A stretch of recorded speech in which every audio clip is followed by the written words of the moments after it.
রাসূল করিম সাল্লাল্লাহু আলাইহি ওয়াসাল্লাম আরেক হাদিসে ইরশাদ করছেন, ইন্নাল আবদা ইযা আযনাব, অথবা ইযা আযনাবাল আবদ, কোন বান্দা যখন কোন গুনাহ করে, নুকিতাত ফি কলবিহি নুকতাতান সাওদা, সে ব্যক্তির কলবের মধ্যে একটি কালো দাগ পড়ে যায়। এটি কালো দাগ পড়ে যায় যেটা পুরা দেহকে প্রভাবিত করে, পুরা দেহকে প্রভাবিত করে। ফামান তাবা ওয়া নাজা ওয়াস্তাগফারাল্লাহ সুকিলা মিন, যে ব্যক্তি সাথে সাথে ওই অপরাধ, ওই গুনাহ করার পর সে তওবা করে, গুনাহের ওই কাজকে সাথে সাথে পরিহার করে, আল্লাহর কাছে ক্ষমা প্রার্থনা করে, সেই ব্যক্তির অন্তর আবার পরিষ্কার পরিচ্ছন্ন হয়ে যায়। এই জন্য গুনাহ পরিহার, ইবাদত পাশাপাশি গুনাহ পরিহার করতে হবে। রাসূল করিম সাল্লাল্লাহু আলাইহি ওয়াসাল্লাম আরেক হাদিসে ইরশাদ করেছেন, কোন ব্যক্তি যখন গুনাহ করে, গুনাহের কারণে তার আমলগুলো রহিত হয়ে যায়, অথচ সে নিজেই বুঝতে পারে না। তার আমল রহিত হয়ে যায় অথচ সে নিজেই বুঝতে পারে না। হযরত আবু হুরায়রা রাদিয়াল্লাহু আনহু থেকে বর্ণিত দীর্ঘ লম্বা হাদিস, লা আ'লামান্না আকওয়ামান মিন উম্মতি ইয়াতুনা ইয়াওমাল কিয়ামাতি বিহাসানাত আমসালি জিবালি বাহামাত বাইদা। বাহামা মদিনা থেকে ইয়ামান পর্যন্ত দীর্ঘ পথের যেখানে পাহাড় রয়েছে, দীর্ঘ লম্বা পাহাড়ের সারিকে বলা হচ্ছে, ওই পাহাড়ের সারি সমতুল্য, অর্থাৎ পাহাড় পরিমাণ হাসানাত, নেক আমল নিয়ে কিয়ামতের দিন কিছু কিছু বান্দার সামনে উপস্থিত হবে। ওয়ায়াজআলুহা আল্লাহু আযজা ওয়া জাল্লা হাবা'আন মানসুরা, তার ওই সমস্ত নেক আমলগুলোকে আল্লাহ পাক ধুলোতেই মিশিয়ে দিবেন, অর্থাৎ কোনো মূল্যায়ন করবেন না। عن النبي صلى الله عليه وسلم قال: المسلم من سلم المسلمون من لسانه ويده، والمهاجر من هجر ما نهى الله عنه، أو كما قال النبي عليه الصلاة والسلام। شكل رسول شان درود پاٹ کری، اللهم صل على سيدنا محمد وعلى آل سيدنا محمد كما صليت على إبراهيم وعلى آل إبراهيم إنك حميد مجيد. اللهم بارك على سيدنا محمد وعلى آل سيدنا محمد كما باركت على إبراهيم وعلى آل إبراهيم إنك حميد مجيد. শ্রদ্ধেয় ও সম্মানিত মুসল্লিয়ান হযরত, আল্লাহ পাক তার বিশেষ অনুগ্রহে অনেকগুলো মানুষের মধ্য থেকে নির্বাচন করে অত্যন্ত ভালোবেসে জুমার এই গুরুত্বপূর্ণ সময়ে তার ঘরের মেহমান হিসেবে প্রথম সারিতে, প্রথম স্তরের মুসল্লি হিসেবে উপস্থিত হওয়ার তৌফিক নসিব করেছেন। এই জন্য তার শুকরিয়া জ্ঞাপন করে বলি আলহামদুলিল্লাহ। আল্লাহ রব্বুল আলামিন মানব জাতিকে তার প্রিয়তম সৃষ্টি হিসেবে সকল সৃষ্টির উপর যে প্রাধান্য দিয়েছেন, সকলের চাইতে বেশি এই মানব জাতির প্রতি দৃষ্টি, মানব জাতি কেন্দ্রিক সকল সৃষ্টিকে তিনি বিন্যস্ত করেছেন। সৃষ্টি জগতের মধ্যে ফেরেশতার জগৎ রয়েছে, প্রাণী জগতের মধ্যে পশু পাখি, জীব জন্তু, অসংখ্য সৃষ্টি জগৎ রয়েছে। আল্লাহ রাব্বুল আলামিন মানব জাতিকে শ্রেষ্ঠত্ব প্রদান, মানব জাতি কেন্দ্রিক সব কিছুকে বিন্যস্তকরণ, এর পিছনে অন্যতম কারণ আল্লাহ রাব্বুল আলামিন তার শ্রেষ্ঠত্ব, তার পবিত্রতা, তার প্রশংসাধ্বনি উচ্চারণের জন্য লক্ষ লক্ষ ফেরেশতা নিয়োজিত রয়েছে। কিন্তু ফেরেশতা জগতের মধ্যে একটি জিনিসের অভাব রয়েছে। ফেরেশতা জগৎ, কোনো ব্যক্তি, কোনো মানুষ গুনাহের কাজে যদি লিপ্ত হয়, কোনো অপরাধ যদি কোনো ব্যক্তি, কোনো মানুষের মাধ্যমে সংঘটিত হয়, সেটার শাস্তি কি, সেটার পরিণাম কি, আল্লাহ পাক ওই শাস্তির বিনিময়ে তার জন্য কি কি কঠিন আযাব রেখেছেন, পানিশমেন্ট রেখেছেন, এই সব কিছু সম্পর্কে ফেরেশতা জ্ঞান রাখে। কিন্তু ফেরেশতা ওই গুনাহের মধ্যে সাময়িক কিছু স্বাদ বা গুনাহের যোগ্যতা ফেরেশতার মধ্যে নেই। যেমন জেনা, অবৈধ নারী পুরুষের মিলন, এটা একটি অপরাধ, জঘন্যতম অপরাধ। পৃথিবীর কোন ধর্ম, কোন সমাজ এই অপরাধকে, গুনাহকে স্বীকৃতি প্রদান করেনি। এমন একটি কাজ, ইসলাম সেটাকে পরিপূর্ণ নিষেধ করেছেন। তার জন্য কঠিন শাস্তি ইসলাম নির্ধারণ করেছে। যখন কোনো কেউ এই কাজে লিপ্ত হয়, সাময়িক একেবারে অল্প সময়ের জন্য সে হয়তো কিছুটা স্বাদ, কিছুটা আবেগ জনিত কিছু বিষয় সে ভোগ করতে পারে, কিন্তু এইটুকু বিষয় ফেরেশতা জগৎ বুঝতে পারে না। এবং এই ক্ষমতা আল্লাহ পাক ফেরেশতাকে দেয়নি। অর্থাৎ গুনাহ করার স্বাদ, গুনাহের যোগ্যতা ফেরেশতার মধ্যে নেই, কিন্তু গুনাহের বিনিময়ে কি শাস্তি রয়েছে সেটা ফেরেশতা জগৎ জানে।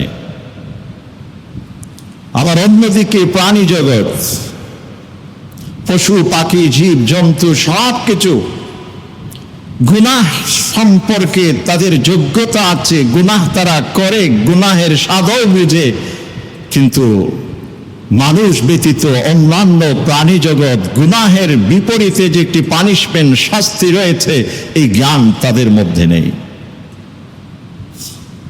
দুটো কুকুর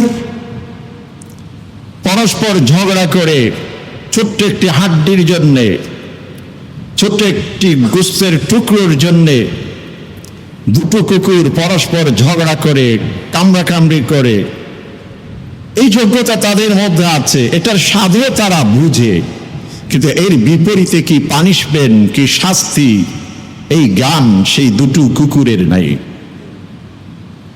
জঙ্গলের একটি বাঘ, জঙ্গলের সিংহ, যত হিংস্র প্রাণী রয়েছে, এরা যত গুনাহের কাজ, অপরের সম্পদ লুণ্ঠন, অপরের অধিকার লুণ্ঠন, অপরের উপর আঘাত, অপরকে জুলুম, অন্যায়ভাবে একে অপরের সাথে মেলামেশা, এই সব কিছুর স্বাদ তারা উপভোগ করে, এটা তাদের যোগ্যতাও আছে, কিন্তু এটার বিপরীতে যে একটি শাস্তি রয়েছে, কঠিন শাস্তি, এই জ্ঞান আল্লাহ পাক তাদেরকে দেয়নি।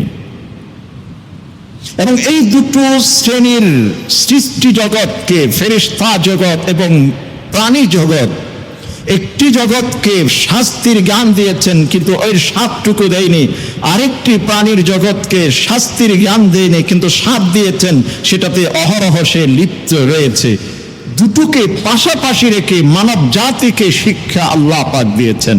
কারণ মানব জাতিকে পানিশমেন্টের জ্ঞানও আছে, গুনাহের পরে শাস্তি হবে সে জ্ঞানও মানুষকে দিয়েছে, গুনাহের স্বাদ বুঝবার মতো যোগ্যতাও মানুষকে দিয়েছে, গুনাহ করার মতো ক্ষমতা সেই যোগ্যতাও আল্লাহ পাক মানুষকে দিয়েছেন। এই জন্য মানুষ শ্রেষ্ঠ। সে একদিকে যেমনটি প্রাণী জগৎ, পশু জগৎ যারা গুনাহ অপরাধের মধ্যে স্বাদ অনুভব করে সেই জগৎ থেকে নিজেকে নিয়ন্ত্রণ করে কন্ট্রোল করে, ফেরেশতা জগৎ যে অপরাধ গুনাহের বিপরীতে শাস্তি রয়েছে আল্লাহকে ভয় করে সেটাকে পরিহার করবে, এবং দুটো জাতির সামনে সমগ্র সৃষ্টি জগতের সামনে নিজের শ্রেষ্ঠত্ব, নিজের যে ব্যক্তিত্ব, নিজের যে উন্নত আসন সেখানে নিয়ে সে রাজত্ব করবে। এই জন্যে আল্লাহ পাক মানব জাতিকে আশরাফুল মখলুকাত, সৃষ্টির শ্রেষ্ঠ জীব হিসেবে সম্মানিত করেছেন। যে বিবেক কোনো প্রাণীকে দেয়নি। এই জন্য বলা হয় তাকে কোনো ব্যক্তির বিবেক বা আকল যদি বিলুপ্ত হয় কোনো কারণে, সেটা যদি অন্য কোনো কিছুর মাধ্যমে প্রশমিত হয়ে যায়, নিষ্প্রভ হয়ে যায়, সেন্সলেস হয়ে যায়, তখন সেই ব্যক্তির উপর আল্লাহ পাক কোনো শাস্তি বিধান করেন না। বিবেক, আকল, এটা আল্লাহ প্রদত্ত এক বড় নেয়ামত। আর আকল এবং বিবেকের মাধ্যমে মানুষ বুঝতে পারে কোনটি হক, কোনটি বাতিল, কোনটি নেই, কোনটি অন্যায়, কোনটি সাদা, কোনটি কালো, কোনটি ভালো, কোনটি মন্দ, কোনটি কল্যাণকর, কোনটি অকল্যাণকর, কোনটি উপকারী, কোনটি ক্ষতিকারক। এই জন্য একটি মাসলা এসে যায়, যেমন কোনো অঞ্চল, জনপদ যেখানে কোনো দায়ী পৌঁছতে পারেননি, কোরআন সুন্নাহর দাওয়াত নিয়ে সেই পর্যন্ত কোনো ব্যক্তি পৌঁছতে পারেননি, ওই অঞ্চলের মানুষ আল্লাহ প্রদত্ত, আল্লাহ নির্বাচিত দ্বীনের দাওয়াত তারা পায়নি, তাদের সম্পর্কে কি বিচার হবে? এই মাসলা নিয়ে দ্বিমত হয়েছে। এক পক্ষ বলছেন যেহেতু আল্লাহ পাক তাদেরকে আকল দিয়েছেন, বিবেক দিয়েছেন, সেই বিবেকের কারণে আল্লাহ পাক কাল কিয়ামতের দিন তাদেরকে পাকড়াও করবে। বিবেক, আকল আল্লাহ প্রদত্ত এক বড় নেয়ামত, যেটা একমাত্র মানুষকে দিয়েছেন, মানব জাতিকে দিয়েছেন। পৃথিবীর অন্য কোনো সৃষ্টির মধ্যে আল্লাহ পাক এই ধরনের বিবেক আল্লাহ পাক দেননি। এই জন্য রাসূল করিম সাল্লাল্লাহু আলাইহি ওয়াসাল্লামের কাছে হযরত আবু উমামা আল বাহিলি রাদিয়াল্লাহু আনহু থেকে বর্ণিত হাদিস, অতীত ওই হাদিসটি আপনাদের সামনে পাঠ করেছি। রাসূল করিম সাল্লাল্লাহু আলাইহি ওয়াসাল্লামকে একজন ব্যক্তি প্রশ্ন করছেন, মাল ঈমান, ইয়া রাসূলুল্লাহ, ঈমান কাকে বলে? রাসূল করিম সাল্লাল্লাহু আলাইহি ওয়াসাল্লাম ছিলেন হাকিম। তিনি যিনি প্রশ্ন করছেন, প্রশ্নকর্তার, প্রশ্নকারীর প্রশ্নের আলোকে শুধু শব্দের দিকে দৃষ্টি রাখতেন না, সে ব্যক্তি প্রশ্নের মাধ্যমে কি চাইছেন, তার মানসিকতা কি, তার মেন্টালিটি কি, এটার উপর ভিত্তি করে রাসূল উত্তর দিতেন। রাসূল করিম সাল্লাল্লাহু আলাইহি ওয়াসাল্লাম উত্তর দিচ্ছেন, ইদা সাররাতকা হাসানাতুক ওয়া সাআতকা সাইয়্যাতুক ফাআনতা মুমিন। বিবেকের বিষয়, আকলের বিষয়, যে যখন তুমি কোনো ভালো কাজ করবে, ভালো কাজ করার পর তুমি তৃপ্ত হবে, নিজের থেকে নিজে তুমি সন্তুষ্ট হবে, নিজেকে নিজে তুমি বলতে পারবে তুমি আজকে ভালো একটি কাজ করেছো। ওয়া সাআতকা সাইয়্যাতুক, যখন কোনো অন্যায় কাজ হয়ে যাবে, কোনো ভুল ভ্রান্তিতে লিপ্ত হবে, কোনো অপরাধ হয়ে যাবে, তখন নিজের ভিতর থেকে তুমি বুঝতে পারবে তুমি মন্দ কিছু করেছো, আর এই উপলব্ধি, এই অনুভূতি, এই এহসাস, এই ফিলিংস যখন ভিতর থেকে আসবে, ফাআনতা মুমিন, তখন তুমি বুঝে নিবে তুমি একজন মুমিন। এরপরে রাসূল করিম সাল্লাল্লাহু আলাইহি ওয়াসাল্লামকে ওই ব্যক্তি আরেকটি প্রশ্ন করছেন, ওয়ামাল ইসমু ইয়া রাসূলুল্লাহ, গুনাহ কি, অপরাধ কি?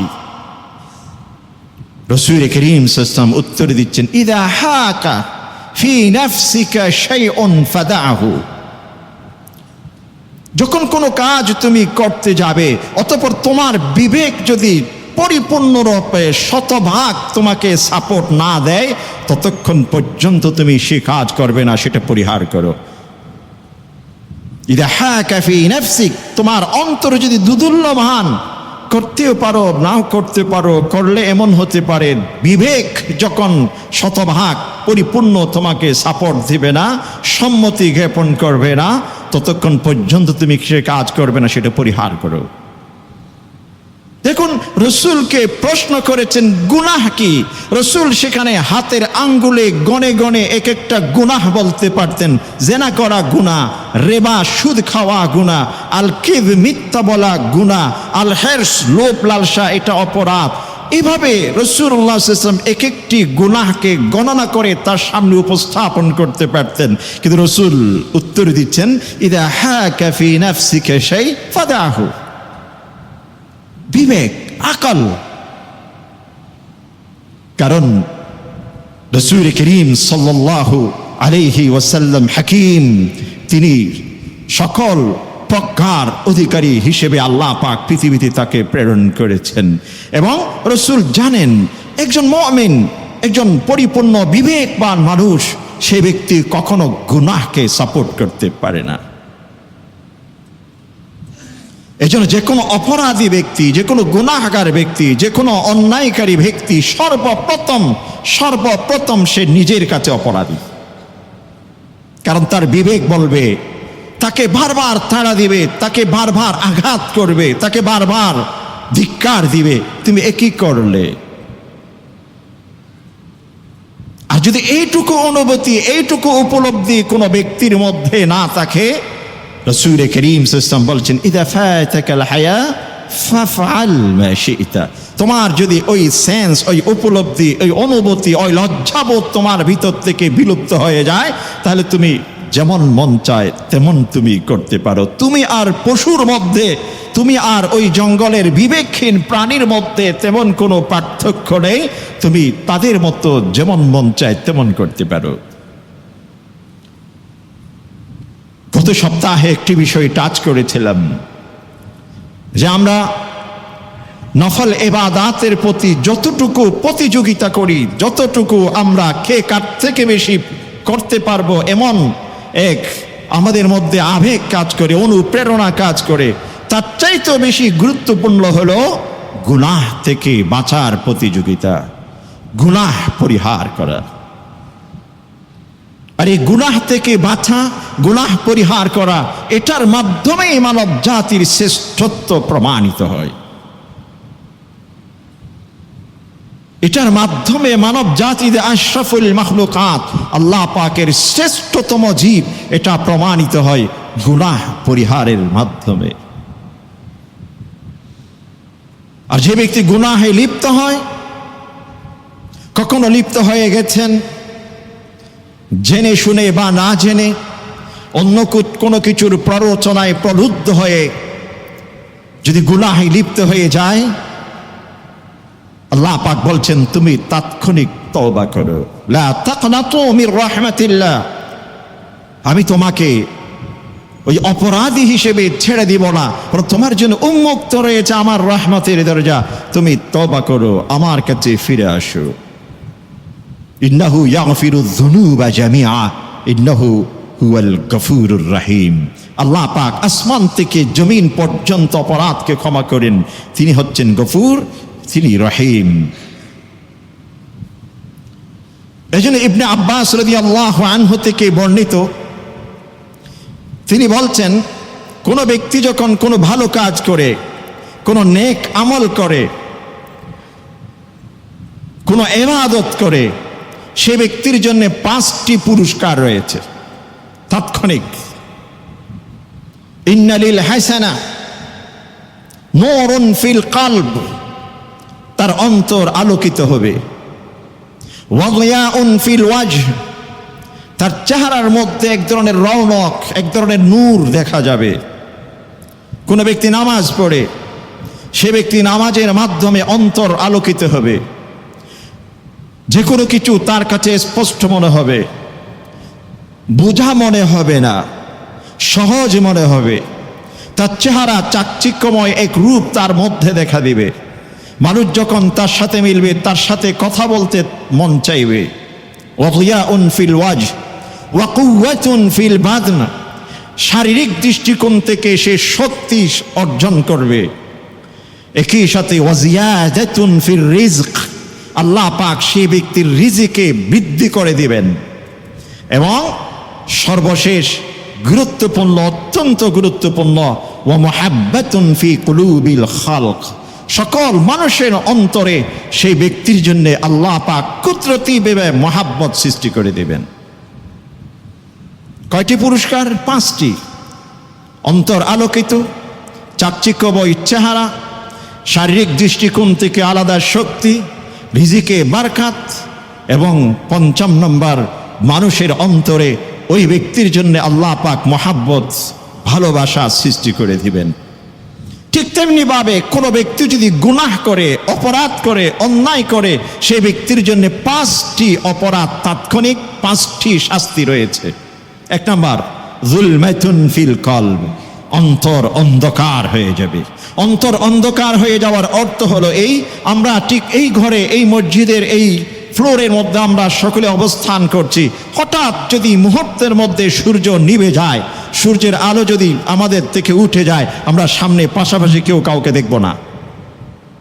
ঠিক একজন মানুষের অন্তর যখন অন্ধকার হয়ে যায়, সে অন্তরের দৃষ্টিকোণ থেকে সত্য মিথ্যা, ভালো মন্দ কোনোটি পার্থক্য করতে পারবে না। যুলমাতুন ফিল কলব, গুনাহের কারণে। ওয়া সাওয়াদুন ফিল ওয়াজহ, চেহারা তার সবসময় মলিন থাকবে, অন্ধকার থাকবে। চেহারা থেকে নূর অটোমেটিক্যালি উঠে যাবে। কত সুন্দর চেহারা, ফর্সা একেবারে, স্বাস্থ্যগত সবকিছু দিক, কিন্তু গুনাহে লিপ্ত, দেখবেন চেহারার মধ্যে নূর নেই, চেহারার মধ্যে চাকচিক্য নেই। কেমন যেন অপরাধী অপরাধী চেহারার মধ্যে একটা ভাব, ড্রাউজি, এক ধরনের নেশা নেশা চেহারার মধ্যে ভাব থাকবে। সাওয়াদুন ফিল ওয়াজহ। এবং ওয়াহনুন ফিল বাদন, দৈহিক শারীরিক দৃষ্টিকোণ থেকে সে সব সময় দুর্বলতা অনুভব করবে। কখনো এই, কখনো সেই, কখনো এইদিকে, কখনো ওই দিকে, এক একটা সমস্যা তার লেগেই থাকবে গুনাহের কারণে। এবং 4 নম্বর, ওয়া নাকসান ফির রিজক, তার রিজিকের মধ্যে অবনতি হতে থাকবে। অথবা রিজিক অর্থাৎ জাগতিক তার সব কিছুকে পরিচালনা করতে গিয়ে অর্থনৈতিকভাবে সব সময় তার একটা টেনশন সব সময় মাথায় থাকবে, অভাব অনটন সে অনুভব করবে। আজকে এদিকে সমস্যা, কালকে ওদিকে সমস্যা, অথচ ওনার অর্থের কোনো অভাব নেই, কিন্তু এরপরেও তার এক একটি সমস্যা লেগেই থাকবে, লেগেই থাকবে। ওয়া নাকসান ফির রিজক, গুনাহের কারণে। সর্বশেষ 5 নম্বর, ওয়া বাগদাতুন ফি কুলুবিল খালক, মানুষের অন্তরে সেই ব্যক্তির জন্যে আল্লাহ পাক এক ধরনের শত্রুতার সম্পর্ক, শত্রুতার ভাব মানুষের অন্তরে আল্লাহ পাক ঢেলে দেবেন। যেখানে ইবাদত করলে, যেখানে ভালো কাজ করলে, যেখানে নেক আমল করলে, মানুষের অন্তরে ওই ব্যক্তির জন্য অটোমেটিক্যালি আল্লাহ পাক ভালোবাসা দিয়ে দেন। ঠিক তেমনি ভাবে গুনাহ করলে, অপরাধ করলে, অন্যায় কাজ করলে আল্লাহ পাক মানুষের অন্তরে তার জন্য ঘৃণা সৃষ্টি করে দেন। আরেক হাদিসের মধ্যে স্পষ্টভাবে রাসূল করিম সাল্লাল্লাহু আলাইহি ওয়াসাল্লাম ইরশাদ করেছেন, আল্লাহ পাক যখন কোনো বান্দাকে ভালোবাসে, জিবরিল আমিনকে ডাকে। ইযা আহাব্বাল্লাহু আবদা দা জিবরিল, জিবরিল আমিনকে ডাকে। অতঃপর তাকে বলে, ইন্নী উহিব্বু ফুলান, হে জিবরিল, আমি অমুক ব্যক্তিকে ভালোবাসি। ফাহিব, তুমি তাকে ভালোবাসো। জিবরিল আমিন তাকে ভালোবাসে। অতঃপর আসমানে যারা অবস্থান করে ফেরেশতা জগৎ, তাদেরকে ডেকে জিবরিল আমিন বলে, ইয়া আহলাস সামা, হে আসমানবাসী, আল্লাহ পাক ওই ব্যক্তিকে ভালোবাসে, তোমরাও তাকে ভালোবাসো। অতঃপর ফেরেশতা জগৎ ওই ব্যক্তিকে ভালোবাসতে থাকে। অতঃপর ফেরেশতা জগতের ভালোবাসার মাধ্যমে পৃথিবীতে যারা অবস্থান করে, প্রাণী জগৎ, গাছগাছালি, সকল সৃষ্টি জগৎ, প্রশ্ন জাগে গাছগাছালি কিভাবে ভালোবাসতে পারে? গাছের মধ্যে তো কোনো প্রাণ নেই, পাথরে তো কোনো প্রাণ নেই, সেটা মানুষকে কিভাবে ভালোবাসবে? সব কিছু কথা বলতে পারে, সব কিছুর মধ্যে আল্লাহ পাক সৃষ্টি জগৎ হিসেবে এক ধরনের শক্তি দিয়েছেন। রসুল করিম সাল্লাল্লাহু আলাইহি হেঁটে যাচ্ছেন, পাথর রসুলের সম্পর্কে সাক্ষী দিচ্ছেন, আশহাদু আন্নাকা রসুল আল্লাহ। রসুল হেঁটে যাচ্ছেন, গাছ, খেজুর গাছ ঝুঁকে পড়ে রসুলকে সম্মান প্রদর্শন করেছেন। গাছের মধ্যে, সৃষ্টি জগতের মধ্যে আল্লাহ পাক এই সব কিছু দিয়েছেন। তো সৃষ্টি জগতের জমিতে যারা আছে, আসমানে ওয়ালা যারা ফেরেশতা জগৎ, জমিতে যারা বসবাস করে, তাদের সকলকে ডেকে ডেকে বলেন, ওই ব্যক্তিকে আল্লাহ ভালোবাসেন, জিবরিল আমিন ভালোবেসেছেন, আমরা আসমানে যারা অবস্থান করি তারা সকলে ভালোবাসি, তোমরাও তাকে ভালোবাসো। আর ওই ব্যক্তির জন্য সকলের অন্তরে ভালোবাসা থাকে, সকলে তার জন্য দোয়া করতে থাকে, সকলে তার জন্য ক্ষমা প্রার্থনা করতে থাকে। যদি কখনো ভুলক্রমে ভুল হয়ে যায়, ঠিক অবিকল তার বিপরীতে কোনো ব্যক্তিকে যদি আল্লাহ অপছন্দ করেন, ঘৃণা করেন, আল্লাহ পাক জিবরিল আমিনকে ডেকে বলে, ইয়া জিবরিল, আমি ওই ব্যক্তিকে অপছন্দ করি, তাকে আমি ভালোবাসি না, তাকে আমি ঘৃণা করি, তুমি তাকে ঘৃণা করো। ফাআবগিযুহু, জিবরিল আমিন ওই ব্যক্তিকে ঘৃণা করতে থাকে এবং আসমানবাসীকে ডেকে বলে, আল্লাহ ওই ব্যক্তিকে ঘৃণা করে, তোমরাও তাকে ঘৃণা করো। আসমানের সকল ফেরেশতা জগৎ তাকে ঘৃণা করতে থাকে। অতঃপর জমিতে যারা বসবাস করে তাদের পর্যন্ত সেই মেসেজ, সেই বার্তাটুকু পৌঁছে দেওয়া হয় এবং সকল সৃষ্টি জগৎ ওই ব্যক্তিকে ঘৃণা করতে থাকে। এটা কিসের কারণে? গুনাহের কারণে, অপরাধের কারণে। এই জন্য নফল ইবাদতের যেমনটি প্রতিযোগিতা আমরা করি, ঠিক তেমনি ভাবে গুনাহ থেকে বাঁচার প্রতিযোগিতা আমাদের বেশি বেশি করা প্রয়োজন। রাসূল করিম সাল্লাল্লাহু আলাইহি ওয়াসাল্লাম আরেক হাদিসে ইরশাদ করছেন, ইন্নাল আবদা ইযা আযনাব, অথবা ইযা আযনাবাল আবদ, কোন বান্দা যখন কোন গুনাহ করে, নুকিতাত ফি কলবিহি নুকতাতান সাওদা, সে ব্যক্তির কলবের মধ্যে একটি কালো দাগ পড়ে যায়। এটি কালো দাগ পড়ে যায় যেটা পুরা দেহকে প্রভাবিত করে, পুরা দেহকে প্রভাবিত করে। ফামান তাবা ওয়া নাযা ওয়াস্তাগফারাল্লাহ সুকিলা মিন, যে ব্যক্তি সাথে সাথে ওই অপরাধ, ওই গুনাহ করার পর সে তওবা করে, গুনাহের ওই কাজকে সাথে সাথে পরিহার করে, আল্লাহর কাছে ক্ষমা প্রার্থনা করে, সেই ব্যক্তির অন্তর আবার পরিষ্কার পরিচ্ছন্ন হয়ে যায়। এই জন্য গুনাহ পরিহার, ইবাদত পাশাপাশি গুনাহ পরিহার করতে হবে। রাসূল করিম সাল্লাল্লাহু আলাইহি ওয়াসাল্লাম আরেক হাদিসে ইরশাদ করেছেন, কোন ব্যক্তি যখন গুনাহ করে, গুনাহের কারণে তার আমলগুলো রহিত হয়ে যায়, অথচ সে নিজেই বুঝতে পারে না। তার আমল রহিত হয়ে যায় অথচ সে নিজেই বুঝতে পারে না। হযরত আবু হুরায়রা রাদিয়াল্লাহু আনহু থেকে বর্ণিত দীর্ঘ লম্বা হাদিস, লা আ'লামান্না আকওয়ামান মিন উম্মতি ইয়াতুনা ইয়াওমাল কিয়ামাতি বিহাসানাত আমসালি জিবালি বাহামাত বাইদা। বাহামা মদিনা থেকে ইয়ামান পর্যন্ত দীর্ঘ পথের যেখানে পাহাড় রয়েছে, দীর্ঘ লম্বা পাহাড়ের সারিকে বলা হচ্ছে, ওই পাহাড়ের সারি সমতুল্য, অর্থাৎ পাহাড় পরিমাণ হাসানাত, নেক আমল নিয়ে কিয়ামতের দিন কিছু কিছু বান্দার সামনে উপস্থিত হবে।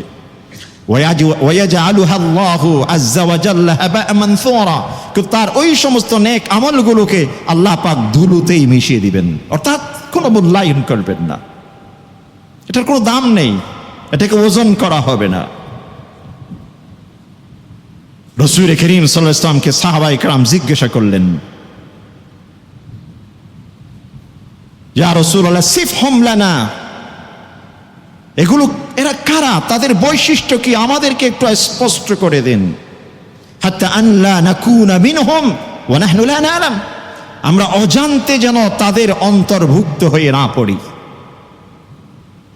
রাসূল করিম সাল্লাল্লাহু আলাইহি ওয়াসাল্লাম অতঃপর বললেন, ইন্নাহুম মিন ইখওয়ানিকুম ওয়া মিন জিলদাতিকুম, তারা তোমাদের মতো, তোমাদের ভাই, অর্থাৎ তোমাদের মতো মানুষ, তোমাদের যেমন চামড়া রয়েছে, চোখ রয়েছে, তোমাদের মতোই সেকলে, তোমাদের মতোই স্ট্রাকচারে, সবকিছু তোমাদের মতোই। ওয়ায়াখুযুনা আল-লাইলা কামা তাখুযুন, তোমরা যেমন রাত দিনের অতিক্রম তোমাদের হয়ে থাকে, তাদের হায়াতও এভাবে অতিক্রম করতে থাকে। ইল্লা ইন্নাহুম ইযা খালাউ, কিন্তু তারা যখন একাকী নির্জনে নিবৃত্তি জীবন যাপন করে, বিমাহারিমিল্লাহি ইনতাহাকু, তারা আল্লাহকে ভয় করে না, গুনাহে লিপ্ত হয়ে যায়। এজন্য যে শাহনুন একজন আল্লাহর ওয়ালি, তিনি বলছেন, ইয়াকা আন তাকুনা আদুওয়ান লিইবলিসা বিল জাহর ওয়া তাকুনা সাদীকান লাহু ফিস সির, যে দেখুন সাবধান, আপনি মানুষের সামনে শয়তানের শত্রু হলেন, কিন্তু গোপনে একাকী যখন জীবন যাপন করেন তখন শয়তানের বন্ধু হয়ে যাবেন, শয়তানকে সহযোগিতা করবেন, শয়তানের আহ্বানে সাড়া দিবেন, এমন কাজটি আপনি করবেন না।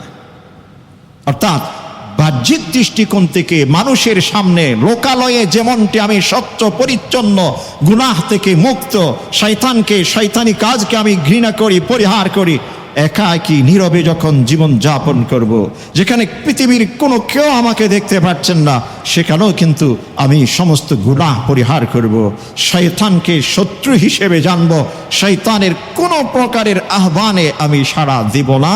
এটাই হচ্ছে তাকওয়া, এটাই হচ্ছে তাকওয়া। রাসূল করিম সাল্লাল্লাহু আলাইহি ওয়াসাল্লাম বলছেন, এই ধরনের একটি জাতি রয়েছে যারা কাল কিয়ামতের দিন বাহিরে সমাজের মানুষ তাদেরকে মনে করে এরা সবচেয়ে বেশি নেককার, এরা সবচেয়ে দানশীল, এরা সবচেয়ে বেশি ইবাদত গুজার, কিন্তু কাল কিয়ামতের দিন এমন শ্রেণীর কিছু মানুষ তারা আটকে যাবে। কারণ জাহের বাতিন, বাহির এবং ভিতর দুটো তাদের সমান ছিল না। বাহিরে তারা এক ধরনের, ভিতরে তাদের জীবন যাপন আরেক ধরনের। এই জন্যই গুনাহ থেকে বাঁচা, এটার সবচেয়ে গুরুত্বপূর্ণ জায়গা হলো আল্লাহকে ভয় করা। আর আল্লাহর ভয় মানুষের সামনে যেমন, ঠিক তেমনিভাবে আমি যখন নীরবে জীবন যাপন করব, সেখানেও আমার অন্তরে আল্লাহর ভয় থাকতে হবে। গত সপ্তাহে বলেছিলাম, ইমাম আহমদ ইবনে হাম্বল রাহমাতুল্লাহি আলাইহি যে বলেছেন যে আবাদতুল্লাহ 50 সানা, আমি আল্লাহর ইবাদত করেছি 50 বছর, মা ওয়াজাদতু হালাওয়াতাল ইবাদা, আমি ইবাদতের স্বাদ কিন্তু পাইনি।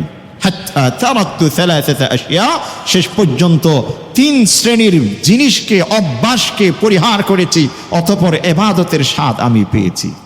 তার মধ্যে 1 নম্বর, তারাকতু রিদান নাস, মানুষকে সন্তুষ্ট করার মানসিকতাকে পরিহার করেছি। হাত্তা কাদারতু আন আতাকাল্লামা বিল হক, আমি সত্য বলতে আমার আর কোনো ভয় লাগেনি। মানুষ কি বলবে, মানুষ আমার প্রশংসা করবে, মানুষ আমাকে ঘৃণা করবে, এই চিন্তা নেই। আল্লাহ আমাকে ভালোবাসবেন কিনা, আল্লাহ আমার প্রশংসা করবেন কিনা, আল্লাহ সন্তুষ্ট হবেন কিনা, এই জিনিসটিকে আমি প্রাধান্য দিতে শুরু করেছি। আমি সত্য বলতে আমার আর কোনো ভয় লাগেনি। তারাকতু সুহবাতাল ফাসিকিন, গুনাহে যারা লিপ্ত থাকে, পাপাচারের সাথে যারা সম্পৃক্ত, যাদের লেনদেনে আপনার আল্লাহ নিষেধ করেছেন এমন বিষয় রয়েছে, যাদের উঠা বসার সাথে গুনাহের সম্পর্ক রয়েছে, যাদের সাথে উঠা বসার মধ্যে গুনাহে লিপ্ত হয়ে যাওয়ার সম্ভাবনা বেশি রয়েছে, তাদের সোহবত, তাদের সাথে উঠা বসাকে পরিহার করেছি। হাত্তা ওয়াজাদতু সুহবাতাস সালিহিন সুহবাতাল মুত্তাকিন, অতঃপর আমি নেককারদের উঠা বসার যে সুযোগ আমার তৈরি হয়ে গেছে। এবং ওয়াতারাকতু হালাওয়াতাদ দুনিয়া হাত্তা ওয়াজাদতু হালাওয়াতাল আখিরা, দুনিয়ার মোহকে পরিহার করেছি, পরকালকে প্রাধান্য দিয়েছি, আমি ইবাদতের মধ্যে স্বাদ পেয়ে গেছি। এজন্য জাহির বাতিন দুটো এক হতে হবে। দুটো যদি এক না হয়, গুনাহের সাথে যদি গোপনভাবেও কোনো ব্যক্তি সম্পর্ক রাখে, তওবা যতক্ষণ পর্যন্ত সে ব্যক্তি করবে না, আল্লাহ পাক তার সমস্ত ভালো কাজগুলোকে রহিত করে দেবেন। আমি একদিকে ভালো কাজ করছি, একদিকে ভিটামিন খাচ্ছি, আর একদিকে আবার আমি প্রয়োজন আমার পেটে দিচ্ছি, দুটো মিলে কিছুই হবে না, শূন্যের কোটায় আমি নিমজ্জিত হব। আরেক হাদিসের মধ্যে রাসূল করিম সাল্লাল্লাহু আলাইহি ওয়াসাল্লাম ইরশাদ করছেন যে যারা গুনাহে লিপ্ত হয়, বিশেষ করে হুকুকুল ইবাদ নিয়ে যারা মশকরা করে, খেলনা মনে করে, কাল কিয়ামতের দিন তারা দেউলিয়া হয়ে উত্থিত হবে।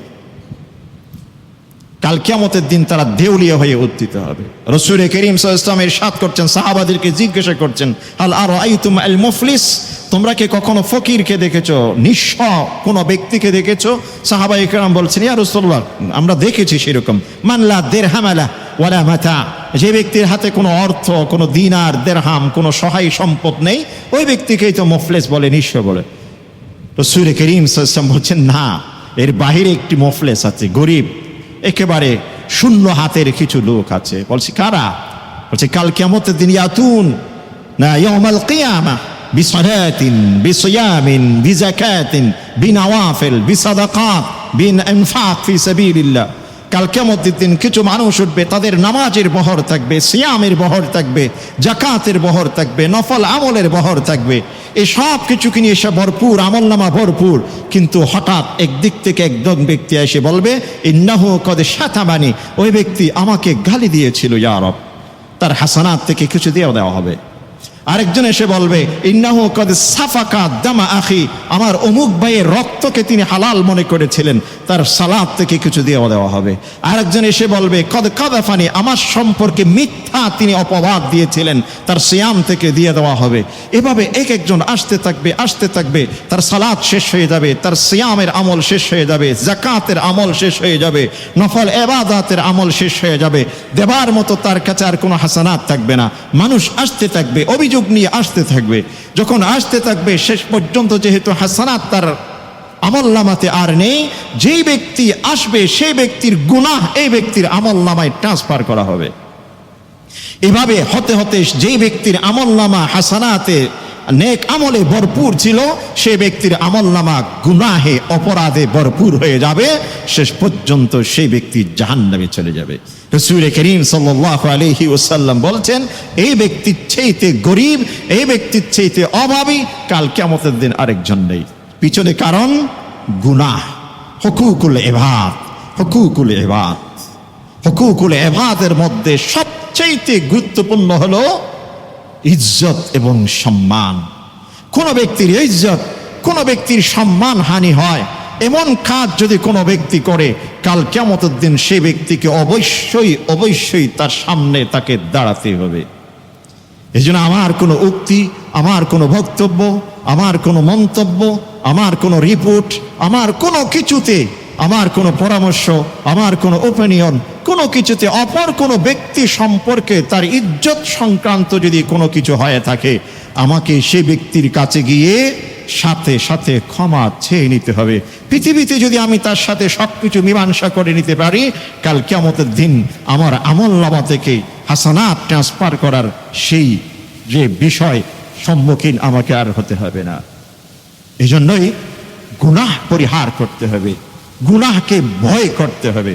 আরে হাদিস আগেও বলেছিলাম যে একজন মুমিন সে গুনাহকে মনে করেন কাল জিবাল, কান্নাহু কাঈদুন তাহতা জিবালিন ইয়াদাউ আলা রাসি ইয়াকাউ আলা রাসি।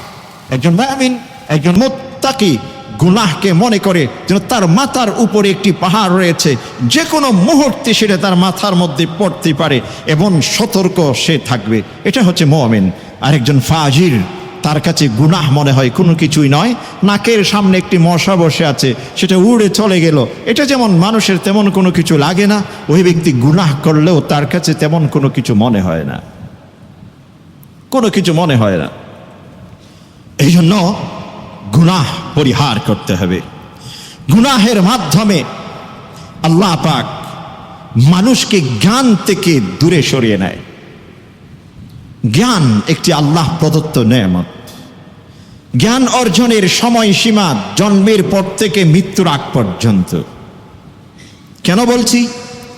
অনেকের বয়স হয়ে গেছে 60 বছর 70 বছর, মনে করতে পারে আমার আর কি জ্ঞান অর্জন করার সময় আছে। জ্ঞান অর্জনের সময়সীমা জন্মের পর যখন থেকে বুদ্ধি হয়েছে সেই সময় থেকে শুরু করে একেবারে মৃত্যুর আগ পর্যন্ত জ্ঞান অর্জনের সময়। ইমাম আবু ইউসুফ রহমতুল্লাহ আলাইহি, ইমাম আবু ইউসুফ রহমতুল্লাহ আলাইহি কাযিউল কুদাত ছিলেন, প্রধান বিচারপতি ছিলেন। তার মৃত্যু শয্যায়, একেবারে মৃত্যু শয্যায়, ঠিক সেই সময় তার একজন শাগরিদ তার কাছে এসেছেন সাক্ষাৎ করতে। একেবারে মুমূর্ষ অবস্থায় কোন দিকে সেবা কি প্রয়োজন ছুটে এসেছেন। ইমাম আবু হানিফা তাকে বলবে তো আমার এটা প্রয়োজন ওটা প্রয়োজন, পানি বা এই সব কিছু, তিনি বলছেন এই মাসলা সম্পর্কে তোমার কি মতামত। বলছেন আপনি এমন অবস্থার মধ্যে ওই সমস্ত মাসলা মাসাইল নিয়ে আপনার এখনো সেইগুলো নিয়ে বসে আছেন।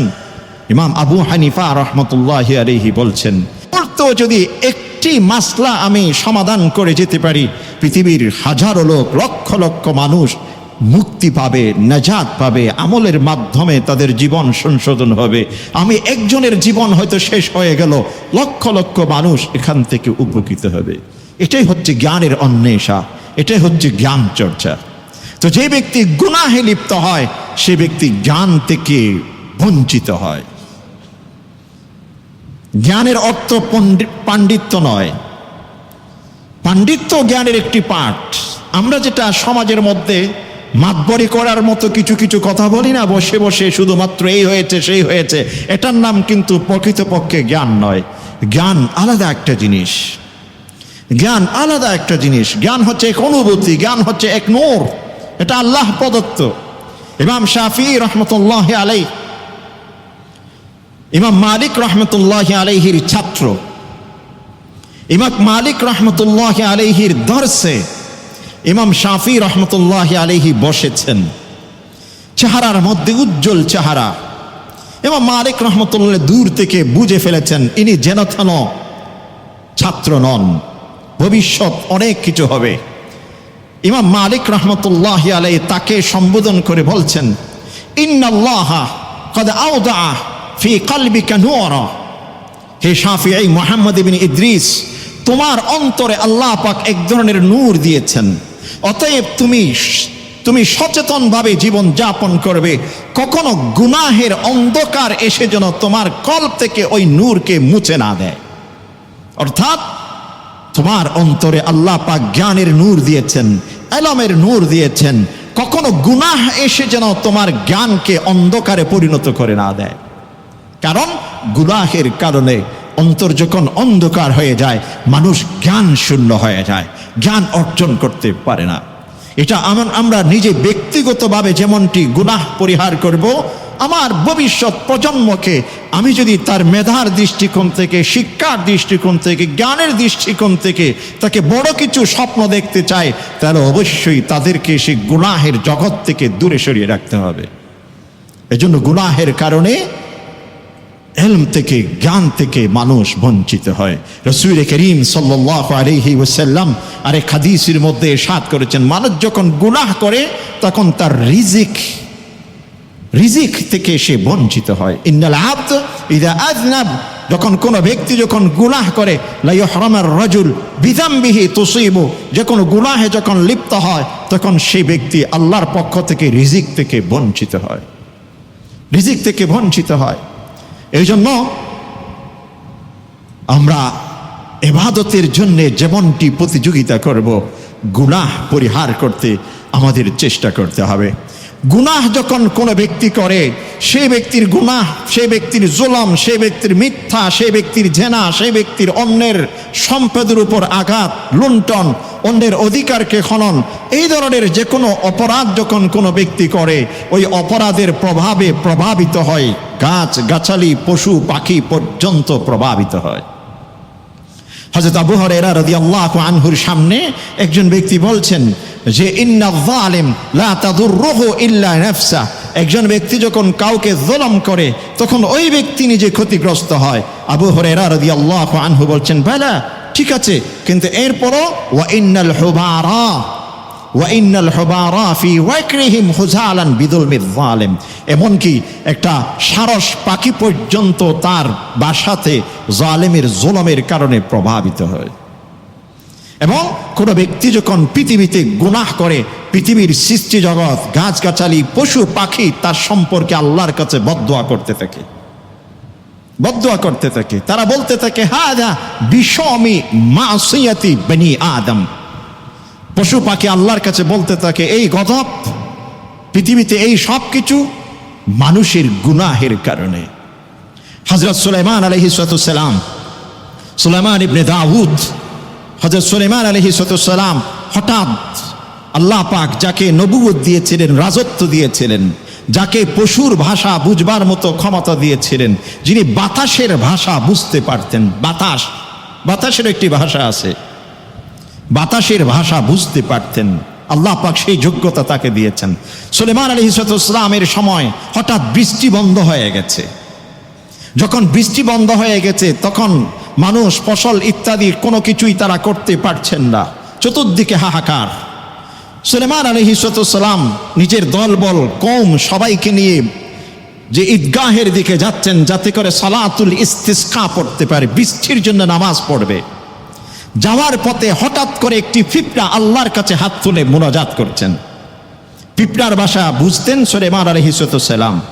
পিঁপড়া আল্লাহর কাছে হাত তুলে বলছেন আল্লাহুম্মা ইন্নাল বালা তানজিলু বিযামব। হে আল্লাহ, পৃথিবীতে বিপদ আপদ আসে গুনাহের কারণে।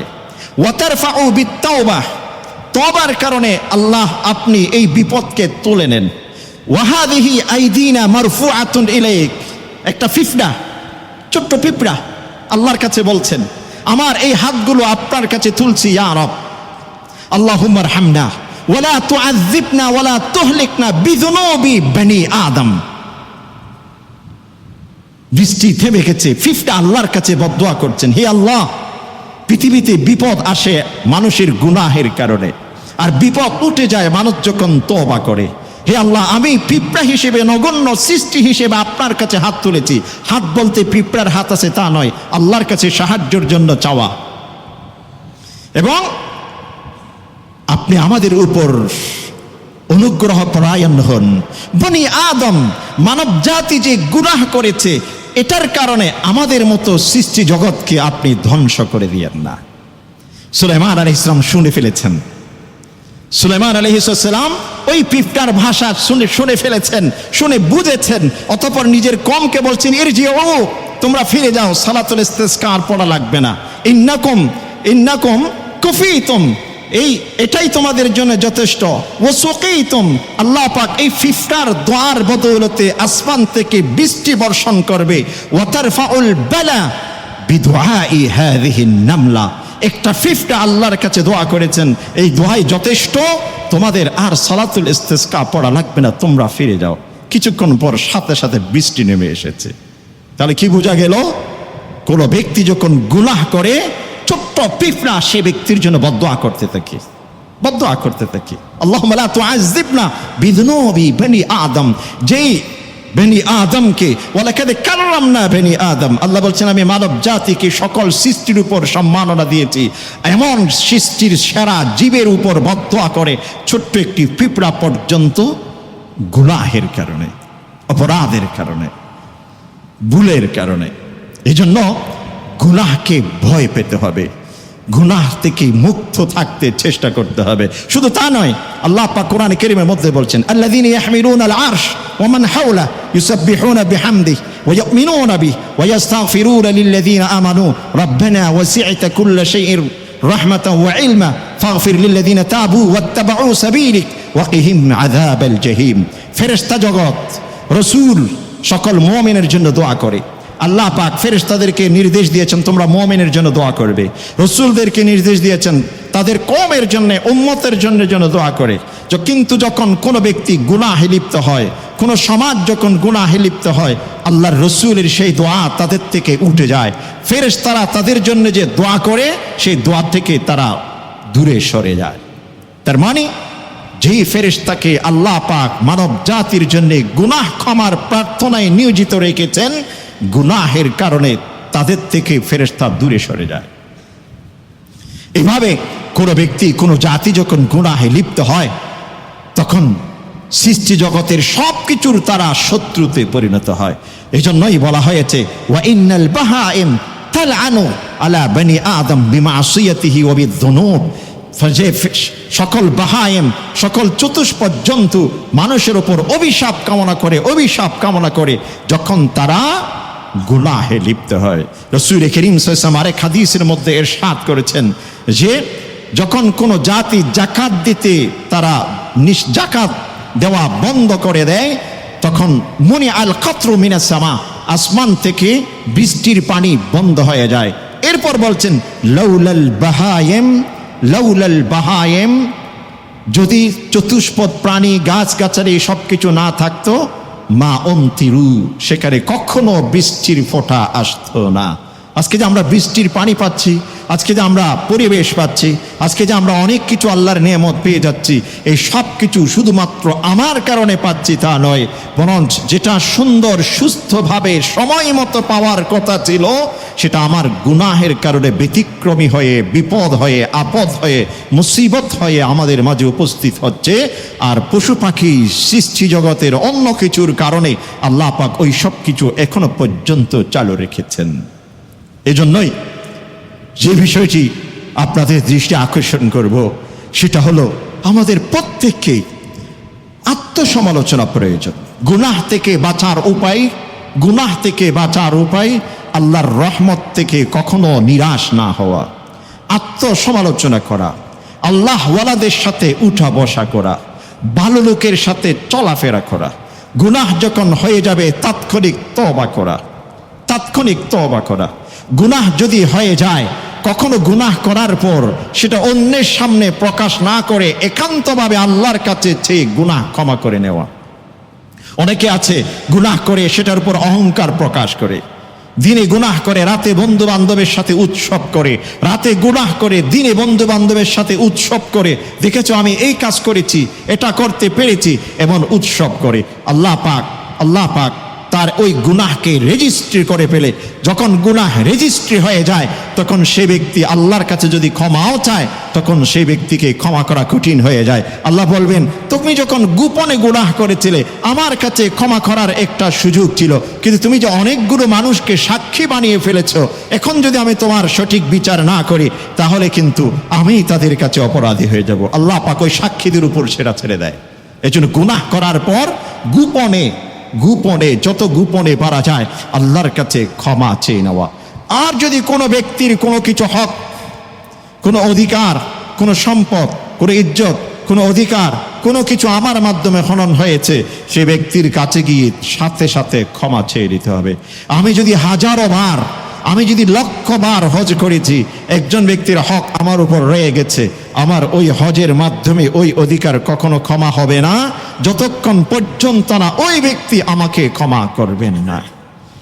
আমি লক্ষ বার হজ করলাম, উমরা করলাম, কিন্তু একজন ব্যক্তির ইজ্জত হানি করেছিলাম, সেই ব্যক্তি আমাকে ক্ষমা করেনি, তার কাছ থেকে আমি ক্ষমা চাইনি, মৃত্যু হয়ে গেল, কাল কিয়ামতের দিন আমার লক্ষ বারের হজ ওই ব্যক্তির ক্ষমা থেকে আমাকে রুখতে পারবে না। এই তওবা হলো সে ব্যক্তির কাছে সরাসরি গিয়ে ক্ষমা চেয়ে নেওয়া। যে গুনাহটির থেকে তওবা করা অত্যন্ত কঠিন, যে গুনাহ থেকে তওবা করা সহজ, যেমন আমি ফজরের সময়ে ঘুমন্ত অবস্থায় ছিলাম, ঘুম থেকে জাগতে পারিনি, এজন্য আমার ফজরের নামাজ কাজা হয়ে গেছে। ঘুম থেকে জেগে ওঠার সাথে সাথে আমি ফজরের নামাজ পড়ে নিয়েছি। আল্লাহর কাছে যদি বলি, ইয়া রব, প্রতিদিন তো আমি আজানের সাথে সাথে ঘুম থেকে উঠে যায়, জামাত দাঁড়াবার পূর্বে ছুটে যায়, আজকে কি হয়েছে জানি না, আমার ঘুম ভারী হয়ে গেছিল, আমি ঘুম থেকে উঠতে পারিনি, নামাজ কাজা হয়ে গেছে। আল্লাহ পাক সে ব্যক্তিকে তাৎক্ষণিক ক্ষমা করে দিবেন, তাৎক্ষণিক ক্ষমা করে দিবে। কিন্তু অপর কোনো ব্যক্তির অধিকার, অপর ব্যক্তির যদি 1 পয়সা, অপর ব্যক্তির যদি 2 পয়সা হয়, তাও কিন্তু আল্লাহ পাক ক্ষমা করবেন না। ইব্রাহিম ইবনে আদমের ঘটনা আগে তুলে ধরেছিলাম যে কুব্বাতুস সাখরা বাইতুল মাকদাসের পাশে দাঁড়িয়ে বসে তিনি যখন আল্লাহর কাছে ক্ষমা চাইতেন, প্রার্থনা করতেন, আল্লাহ পাক সেই ব্যক্তির দোয়া কবুল করতেন। কিন্তু কোনো এক সময় ফেরেশতারা কুব্বাতুস সাখরার ভিতরে পাহারারত থাকতেন। ওই ব্যক্তি যখন দোয়া করছেন কবুল হচ্ছে না, ফেরেশতারা পরস্পর কথোপকথন শুরু করেছেন। কি হয়েছে? এই ঘরের মধ্যে একজন মনুষ্য জাতি সব সময় আসতো, তিনি আল্লাহর কাছে কান্নাকাটি করলে আল্লাহ পাক কবুল করতেন, কিন্তু তোমরা কি জানো তার দোয়া আল্লাহ পাক কবুল করা বন্ধ করে দিয়েছে? কেন? তিনি হজ করতে যাওয়ার পর একজন ব্যক্তির দোকান থেকে একটি খেজুর অনুমতি ছাড়া খেয়ে ফেলেছেন, এই জন্য তার দোয়া কবুল হচ্ছে না। আল্লাহর কাছে সেগুলো আসমান পর্যন্ত যায়, আবার নিচের দিকে নেমে আসে। ইব্রাহিম ইবনে আদহাম সাথে সাথে মক্কাতে ছুটে গেছেন সেই দোকানদারকে খুঁজে বের করার জন্যে। বর্তমান যেমনটি 4 ঘন্টা 5 ঘন্টা 6 ঘন্টার মধ্যে ভ্রমণ করা যায়, তখনকার সময় কিন্তু অত সহজ ছিল না। সপ্তাহ 20 দিন মাস লেগে যেত সফর করতে। তখন তিনি গিয়ে দেখা যাচ্ছে সেই দোকানদার সেখানে নেই, দোকান সেখান থেকে ট্রান্সফার হয়ে গেল। খুঁজে পেল যে ওই ব্যক্তি মারা গেছে, ওই ব্যক্তির সন্তানরা ওয়ারিস আকারে দোকান বন্টন হয়ে গেছে। সকলের কাছে ছুটে গিয়ে এক একজনকে খুঁজে খুঁজে তিনি ক্ষমা চেয়ে কুব্বাতুস সাখরায় গিয়ে যখন প্রবেশ করছেন, আল্লাহর কাছে দোয়া করছেন, ফেরেশতারা কথোপকথন করছেন। তার দোয়া কবুল হওয়ার দরজা যে বন্ধ হয়ে গেছিল সেটা এখন উন্মুক্ত হয়ে গেছে, খুলে গেছে। কারণ সে যে ব্যক্তির খেজুর খেয়েছিল সেই ব্যক্তির সকলের কাছে গিয়ে ক্ষমা চেয়ে আসছে। অর্থাৎ মানুষের অধিকার কত ছোট কত বড় সেটা বড় কিছু নয়। মানুষের অধিকার এটা অধিকার, মানুষের ইজ্জত, মানুষের সম্মান, এটার উপর সামান্যটুকু যদি কোনো ব্যক্তি কালিমা লেপন করেছেন, কাল কিয়ামতের দিন আল্লাহ পাক সেই ব্যক্তিকে পাকড়াও করবেন। আল্লাহ রাব্বুল আলামিন আমাদের সকলকে ঈমানের নূরে, আমাদের ঈমানের আলোয় গুনাহকে গুনাহ হিসেবে চিহ্নিত করে, গুনাহ পরিহার করে আমাদের আমলনামাকে, আমাদের ইহজগৎ এবং পারজাগতিক জীবনকে স্বচ্ছ পরিচ্ছন্ন করে আমাদের আল্লাহর সন্তুষ্টি লাভের তৌফিক নসিব করুন। আমিন ইয়া রাব্বানা।